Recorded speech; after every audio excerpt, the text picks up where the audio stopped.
السلام علیکم، میرے چینل کہانی کی دنیا میں خوش آمدید۔ آج کی کہانی کا نام ہے قصہ بادشاہ کی بیٹی اور جادوگرنی پری کا۔ اگر آپ کو کہانیاں سننا پسند ہے تو ابھی میرے چینل کو سبسکرائب کریں اور ساتھ میں لگے بیل آئیکن کے بٹن کو بھی پریس کر دیں تاکہ آپ کو ملتی رہے ویڈیو اپڈیٹس۔ تو چلیے چلتے ہیں آج کی کہانی کی طرف۔ پرانے وقتوں کی بات ہے کہ کوکاف کے قریب ایک ملک پر ایک رحم دل بادشاہ حکومت کرتا تھا۔ اس کی رحم دلی اور انصاف پسندی کی وجہ سے رعایا اسے بہت پسند کرتی تھی۔ اللہ تعالیٰ کا دیا یوں تو اس کے پاس سب کچھ تھا، مگر کوئی اولاد نہ ہونے کی وجہ سے اس کی ملکہ ہر وقت اداس رہتی تھی۔ ایک دن ملکہ محل کی کھڑکی سے شہر کا نظارہ کر رہی تھی کہ اس نے دیکھا چند سپاہی ایک بوڑھے آدمی کو مار رہے ہیں۔ ملکہ نے کنیز کو حکم دیا کہ سپاہیوں اور بوڑھے آدمی کو اس کے حضور پیش کیا جائے۔ ملکہ کا حکم کون ٹال سکتا تھا؟ فوراً سپاہیوں اور بوڑھے آدمی کو ملکہ کے سامنے حاضر کر دیا گیا۔ ملکہ نے دیکھا غریب بوڑھے آدمی کے کپڑے پھٹے ہوئے تھے۔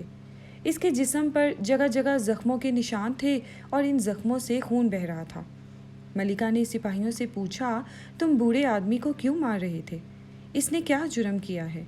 ملکہ کی یہ بات سن کر سپاہی بولے، ملکہ عالیہ، یہ شخص چور ہے۔ ایک جگہ چوری کر کے بھاگنے کی کوشش کر رہا تھا۔ لوگوں کے شور مچانے پر ہم نے اسے گرفتار کر لیا۔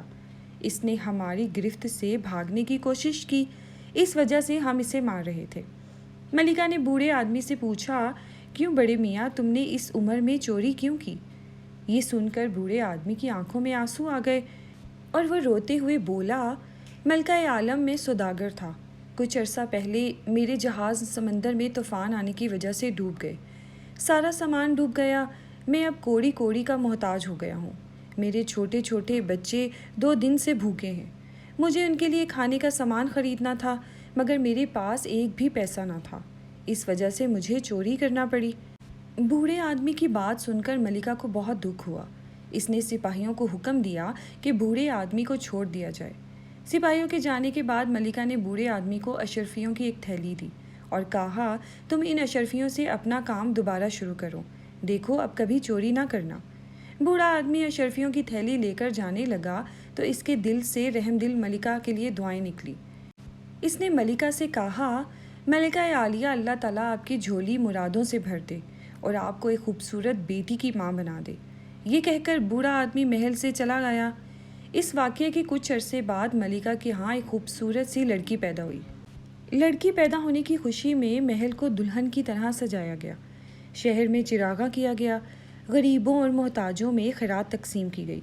رحم دل بادشاہ کو دور دور کے ملکوں کے بادشاہ کی طرف سے مبارکباد کے پیغامات آئے۔ 1 ہفتے تک سارے ملک میں خوشیاں منائی جاتی رہی۔ ان تمام کاموں سے فارغ ہو کر بادشاہ نے اپنے تمام رشتہ داروں کو پیغام بھیجا کہ وہ اس کے مہمان بنے اور شہزادی کا نام تجویز کریں۔ مقررہ وقت پر بادشاہ اور ملکہ کے تمام رشتہ دار اس کے محل پہنچ گئے۔ ان کے مہمانوں میں 3 پریاں بھی تھیں۔ انہوں نے بادشاہ کو یاد دلایا کہ اس نے آبی جادوگرنی کو دعوت بھیجی ہی نہیں۔ اسے اس بات پر غصہ آئے گا، کہیں ایسا نہ ہو کہ وہ غصے میں شہزادی کو نقصان پہنچائے۔ ابھی پریاں بادشاہ سے باتیں ہی کر رہی تھی کہ اچانک زور کی آندھی چلنا شروع ہو گئی۔ آندھی کی وجہ سے محل کی کھڑکیاں، دروازے ہلنے لگے۔ یوں لگتا تھا جیسے بھونچال آ گیا ہو۔ تھوڑی دیر بعد بھونچال رکا تو بادشاہ نے دیکھا کہ شہزادی کے جھولے کے قریب ایک بہت ہی ڈراؤنی شکل والی بڑھیا کھڑی ہوئی ہے۔ بادشاہ ہمت کر کے بڑھیا کے قریب پہنچا تو بڑھیا غصے سے بولی، تم نے اپنی بیٹی کا نام رکھنے کے لیے مجھے کیوں نہیں بلایا؟ مگر دیکھو میں خود ہی آ پہنچی۔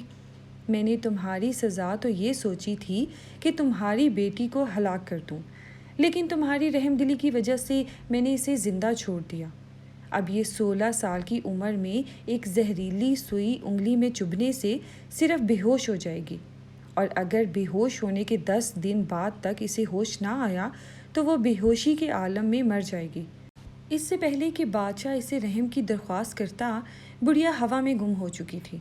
بادشاہ اور ملکہ بڑھیا کی باتیں سن کر پریشان ہو گئے۔ اتنے میں پریاں ان کے قریب پہنچ گئی۔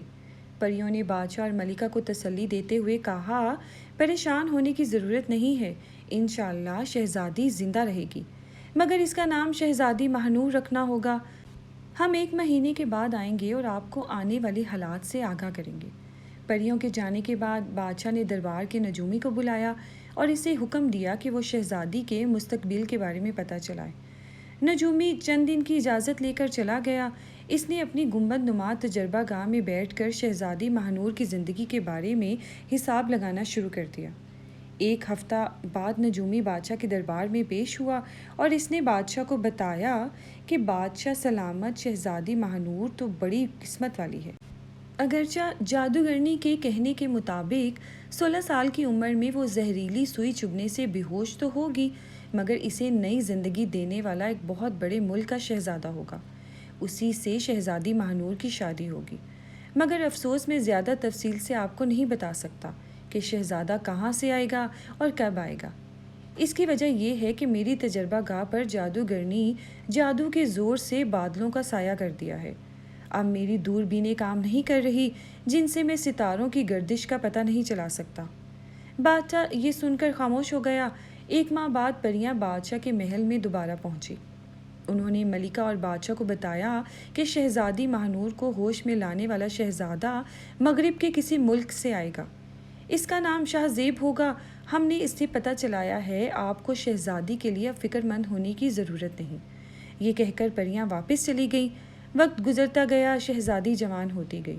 ملکہ اور بادشاہ یہ بھی بھول گئے تھے کہ شہزادی کے لیے منحوس سال قریب آتا جا رہا ہے۔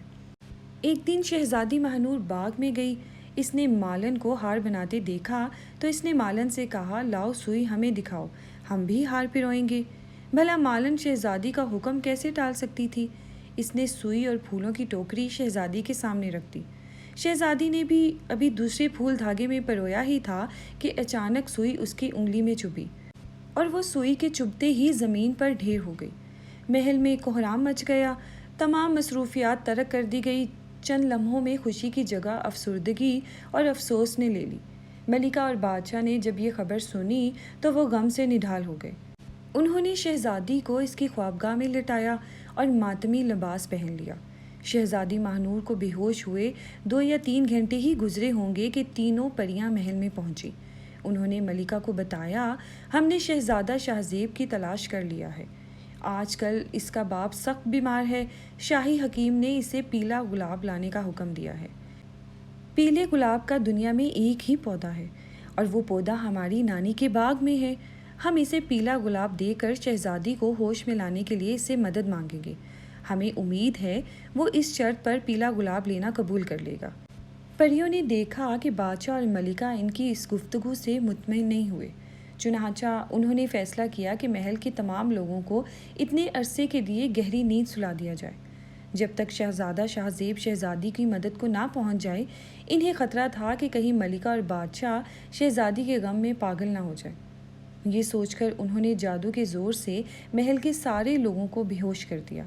اگر کوئی غلام صفائی کر رہا تھا تو وہ وہیں بے ہوش ہو گیا، کوئی پانی بھر رہا تھا تو وہ پانی بھرتا رہ گیا۔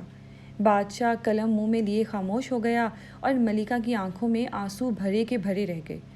مصر کا شہزادہ شاہ زیب ایک رات اپنے محل کی چھت پر سو رہا تھا کہ اچانک اسے یوں محسوس ہوا جیسے اس کے سرہانے کی طرف کوئی کھڑا ہے۔ اس نے فوراً نیام میں سے تلوار نکالی اور چلایا، کون ہے جو ہماری اجازت کے بغیر ہماری خوابگاہ میں چلا آیا ہے؟ اچانک خوابگاہ کی شمع خود بخود جل اٹھی۔ اس نے دیکھا کہ اس کے سرہانے خوبصورت پری کھڑی ہے۔ اس نے ذہن پر زور دیا تو اسے یاد آ گیا۔ اس نے پوچھا، اگر میں بھول نہیں رہا تو تم نیلم پری ہو نا؟ تم نے مجھے پیلا گلاب لا کر دیا تھا جس کی پنکھڑیاں کھا کر میرے والد صاحب صحت مند ہو گئے تھے۔ شہزادے کی یہ بات سن کر پری بولی، ہاں شہزادے، میں نیلم پری ہی ہوں۔ تم نے مجھ سے وعدہ کیا تھا کہ میں تمہیں پیلا گلاب لا کر دوں گی تو تم میرا ایک کام کرو گے۔ کیا تمہیں اپنا وعدہ یاد ہے؟ پری کی یہ بات سن کر شہزادہ بولا، نیک دل پری شہزادہ کبھی اپنا وعدہ نہیں بھول سکتا۔ میں اپنی جان پر کھیل کر بھی تمہارا کام کروں گا۔ تم ایک مرتبہ کہہ کر تو دیکھو۔ پری نے شہزادی شاہ زیب سے کہا، میرا کام نہایت معمولی ہے، تھوڑی سی جرات کی ضرورت ہے۔ شہزادے نے پری کی بات کاٹتے ہوئے کہا، تم مجھے بتاؤ تو صحیح، مجھے تمہارے لیے کیا کرنا ہوگا؟ میں پھر جانوں اور میرا کام جانے۔ پری کہنے لگی، پیارے شہزادے، تمہارے ملک کے شمال مغرب میں ایک بہت بڑا جنگل ہے۔ اس جنگل کے سب سے پرانے درخت کو ایک خفیہ راستہ جاتا ہے جو کہ آبی جادوگرنی میں جا کر کھلتا ہے۔ یہاں کے ظالم جادوگرنی نے ایک خوبصورت شہزادی کو 3 دن سے بے ہوش کر رکھا ہے۔ اگر وہ 10 دن تک ہوش میں نہ آئی تو وہ مر جائے گی۔ اگر کسی طرح آبی جادوگرنی کو ہلاک کر دیا جائے تو شہزادی دوبارہ ہوش میں لایا جا سکتا ہے۔ چنانچہ تم ایک بہادر، ایک نیک دل شہزادے ہو، اس لیے میں نے سوچا شہزادی کو ہوش میں لانے کے لیے کیوں نہ تمہاری مدد حاصل کی جائے۔ ویسے یہ میرا وعدہ ہے کہ اگر تم آبی جادوگرنی کو ہلاک کرنے اور شہزادی کو ہوش میں لانے میں کامیاب ہو گئے تو تمہاری شادی شہزادی مہنور سے کرتی جائے گی، جو دنیا کی حسین ترین لڑکی ہے۔ اس سے زیادہ خوبصورت لڑکی اس وقت کوکاف میں بھی نہیں۔ نیلم پری کی بات سن کر شہزادہ شاہزیب غصے سے بولا، ذرا تم مجھے یہ تو بتاؤ تو صحیح، جادوگرنی کو کیسے ہلاک کیا جا سکتا ہے؟ میرا دل ظالم جادوگرنی سے انتقام لینے کے لیے بے چین ہے۔ بھلا وہ کون ہوتی ہے جو بلا وجہ کسی کو تنگ کرنے والی؟ شہزادے ذرا صبر سے کام لو، تم نے وعدہ کر لیا ہے تو اب میں تمہیں تفصیل سے بتاؤں گی کہ جادوگرنی کو کیسے ہلاک کیا جا سکتا ہے۔ ویسے بھی ہلاکت کا ابھی وقت نہیں آیا، میں چند دنوں بعد دوبارہ آؤں گی، تب میں تمہیں بتاؤں گی تمہیں کیا کرنا ہوگا۔ اتنا کہہ کر پری نے اپنے پر پھیلائے اور وہ ہوا میں اٹھتی ہوئی آنکھوں سے اوجھل ہو گئی۔ وعدے کے مطابق نیلم پری جب وہ دوبارہ شہزادہ شاہزیب کو ملی تو اس نے شہزادے کو ایک بانسری دیتے ہوئے کہا، بہادر شہزادے، جب تم درخت کی کھو میں داخل ہو گئے تو تمہیں انتہائی خوفناک اور ڈراؤنی آوازیں سنائی دیں گی۔ تم بے خوف و خطرہ اس راہ پر سیدھے آگے کی طرف چلتے جانا۔ جب تم 1 میل کا فاصلہ طے کر جاؤ گے تو تمہیں ایک درخت کے ارد گرد بہت سے سانپ رینگتے ہوئے دکھائی دیں گے۔ اس جگہ تم اس بانسری سے کام لینا۔ بانسری بجاتے ہی سارے سانپ مدہوش ہو جائیں گے۔ اس درخت پر ایک پنجرے میں نیلے رنگ کا طوطا بند ہوگا۔ تم پنجرے میں سے طوطے کو نکال کر اس کی دائیں ٹانگ مروڑ کے آبی جادوگرنی اپنی ٹانگ کے پکڑے ہوئے تمہارے پاس پہنچ جائے گی۔ وہ تمہیں خوف زدہ کرے گی، طوطا حاصل کرنے کی پوری کوشش کرے گی، مگر خبردار تم اسے طوطا کسی قیمت پر نہ دینا، بلکہ اس کے سامنے طوطے کی گردن مروڑ دینا تاکہ طوطے کے مرتے ہی آبی جادوگرنی بھی مر جائے۔ اس کا طلسم تباہ ہو جائے گا اور شہزادی مہنور کو ہوش آ جائے گا، مگر نیند سے اس وقت بیدار ہوگی جب تم اس کا نام لے کر پکارو گے۔ شہزادے نے پری سے پوچھا، رحم دل پری، یہ تو بتاؤ کہ میں شہزادی مہنور تک کیسے پہنچوں گا؟ شہزادے کی یہ بات سن کر پری بولی، جب جادوگرنی تباہ ہو جائے گی تو وہ وہاں ریگستان رہ جائے گا۔ تم ریگستان کو شمال کی طرف سے پار کرو گے اور تمہیں چند میل کے فاصلے پر ایک محل نظر آئے گا اور اس کی ہر شے پر نیند طاری ہوگی۔ جب تم محل میں داخل ہوگے تو شہزادی مہنور کی خوابگاہ کا راستہ تمہیں معلوم ہو جائے گا۔ تم مہنور کو آواز دو گے تو وہ نیند سے بیدار ہو جائے گی۔ اس کے جاگتے ہی سارا محل دوبارہ ہوش میں آ جائے گا۔ اچھا اب میں چلتی ہوں، تم پیر کے دن سفر پر روانہ ہو جانا۔ کسی بھی مشکل کے وقت میں تم مجھے قریب پاؤ گے۔ پیر کے روز صبح سویرے شہزادے نے اپنے والدین سے اجازت لی اور وہ اپنے گھوڑے پر شمال مغرب کی طرف روانہ ہو گیا۔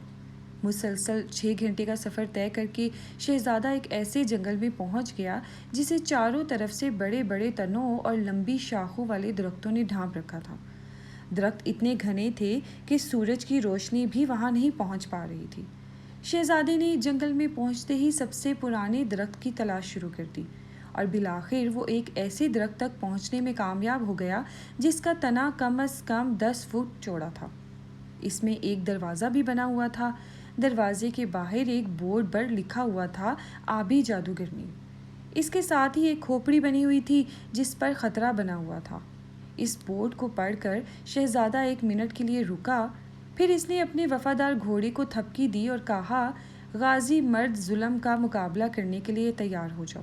یہ کہتے ہی اس نے گھوڑے کو ایڑ لگائی اور تیزی سے جادو نگری میں داخل ہو گیا۔ درخت کی خو میں داخل ہوتے ہی اس نے چاروں جانب سے شیر، چیتوں اور جنگلی جانوروں کے چیخنے چنگھاڑنے کی آوازیں سنی۔ اچانک اسے نیلم پری کی باتیں یاد آ گئی کہ آوازوں سے بالکل نہ ڈرنا۔ نیلم پری کا خیال آتے ہی اس نے گھوڑے کو تھپکی دیتے ہوئے کہا، پیارے ساتھی، ان آوازوں سے بالکل نہ ڈرنا۔ یہ کہہ کر اس نے گھوڑے کو سرپٹ دوڑانا شروع کر دیا۔ اس نے جیب میں ہاتھ ڈال کر اطمینان کر لیا کہ بانسری موجود ہے۔ آدھ گھنٹے بعد ایک ایسے مقام پر پہنچ گیا جہاں ایک درخت کے ارد گرد بے شمار سانپ موجود تھے۔ اسے درخت کی ایک شاخ پر نیلے رنگ کا طوطا پنجرے میں بند نظر آ گیا۔ شہزادے نے مزید تاخیر کیے بغیر بانسری بجانا شروع کر دی۔ اگرچہ شہزادہ بانسری بجانا نہیں چاہتا تھا، مگر اس نے محسوس کیا کہ سانپ بانسری کی آواز پر مدہوش ہوتے جا رہے ہیں۔ یہ دیکھ کر اس نے گھوڑے کی ایک لمبی جست لگانے کے لیے تیار کیا۔ گھوڑے نے ہنہنا کر ایک چھلانگ لگائی اور درخت کے نیچے پہنچ گیا۔ شہزادہ شاہزیب بانسری بجاتا ہوا گھوڑے پر کھڑا ہو گیا۔ اس نے پنجرے کو درخت پر سے اتار کر اس کا دروازہ کھول کر طوطے کو باہر نکال لیا۔ طوطے اس کے ہاتھ میں آتے ہی کہا، پیارے شہزادے، اگر تم مجھے رہا کر دو تو میں تمہارا احسان زندگی بھر نہیں بھولوں گا۔ طوطے کی یہ بات سن کر شہزادہ بھول گیا کہ وہ یہاں کس مقصد کے لیے آیا ہے۔ اس سے پہلے کہ وہ طوطے کو آزاد کر دیتا، اس کے کان میں نیلم پری کی آواز آئی، شہزادے کیا غضب کرتے ہو؟ اس کی دائیں ٹانگ مروڑ دو۔ اگر تم اسے آزاد کر دو گے تو تم مجھے اور اپنے آپ کو مصیبت میں ڈال دو گے۔ نیلم پری کی آواز سنتے ہی شہزادے نے طوطے کی دائیں ٹانگ مروڑ دی۔ ٹانگ مروڑتے ہی ایک زبردست آندھی چلنا شروع ہوئی اور شہزادے کو اپنے چاروں طرف سے ایک بار پھر خوفناک آوازیں سنائی دینے لگی۔ آندھی کے رکتے ہی ایک کبڑی ڈراؤنی شکل والی بڑھیا شہزادے کے سامنے آ کھڑی ہوئی۔ وہ شہزادے کی منتیں کر رہی تھی، شہزادے طوطے کو آزاد کر دو، میں شہزادی کو ہوش میں لے آؤں گی۔ مگر اب شہزادہ اس کے جال میں پھنسنے والا نہ تھا۔ اس نے زور لگا کر طوطے کی گردن مروڑ دی۔ طوطے کی گردن ٹوٹنے کی آواز کے ساتھ ہی جادوگرنی ہائے میں مر گئی کہتے ہوئے زمین میں گری اور اس کے جسم میں آگ لگ گئی۔ اس کے ساتھ ہی ایک زبردست گڑگڑاہٹ کے ساتھ ساری زمین بھی ہلنے لگی۔ گڑگڑاہٹ کی آواز اتنی تیز تھی کہ شہزادہ بے ہوش ہو کر گر پڑا۔ جب اسے ہوش آیا تو اس نے اپنے آپ کو اور گھوڑے کو ایک ریگستان میں پڑا پایا۔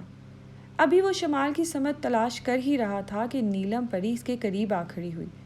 اس نے ہاتھ کا اشارہ کیا۔ اشارے کے ساتھ ہی شہزادے کو یوں محسوس ہوا جیسے وہ ہوا میں اڑ رہا ہے۔ چند لمحوں کے بعد وہ اور اس کا گھوڑا محل کے دروازے پر کھڑے تھے۔ شہزادہ محل میں داخل ہوا تو وہ دیکھ کر حیران رہ گیا کہ محل میں گہری خاموشی طاری ہے۔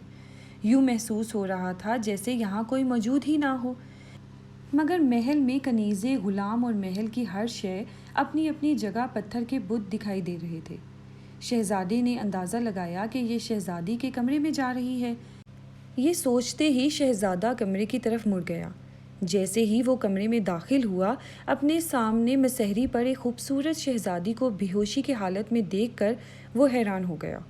وہ دل ہی دل میں سوچنے لگا، بے شک میں نے ایسی خوبصورت شہزادی کبھی نہیں دیکھی۔ اچانک اسے نیلم پری کی بات یاد آ گئی۔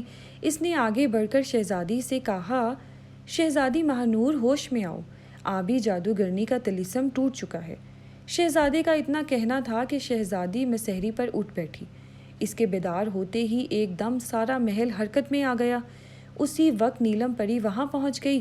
اس نے شہزادہ شاہزیب کو کاندھے سے پکڑا اور وہ اسے لے کر بادشاہ کی طرف چل دی، جو بھاگا ہوا شہزادی کے کمرے کی جانب آ رہا تھا۔ جب اس نے شہزادی کو ہوش میں پایا تو وہ میری بیٹی کہتا ہوا شہزادی سے چمٹ گیا۔ اتنے میں ملکہ بھی وہاں پہنچ گئی۔ اب تو ان کی خوشی کی انتہا نہ تھی۔ جب وہ آپس میں مل چکے تو نیلم پری نے شہزادے شاہزیب کو بادشاہ اور ملکہ سے ملایا۔ بادشاہ اور ملکہ اسے دیکھ کر بہت خوش ہوئے اور انہوں نے شہزادے شاہزیب کے ساتھ شہزادی مہنور کی شادی کا اعلان کر دیا۔ جب ان کی شادی ہو رہی تھی تو نیلم پری کی دونوں بہنیں بھی وہاں پہنچ گئی۔ شہزادہ شاہزیب کچھ عرصے بعد اپنی دلہن کو لے کر ملک چلا گیا اور وہ ہنسی خوشی اپنے ملک میں رہنے لگے۔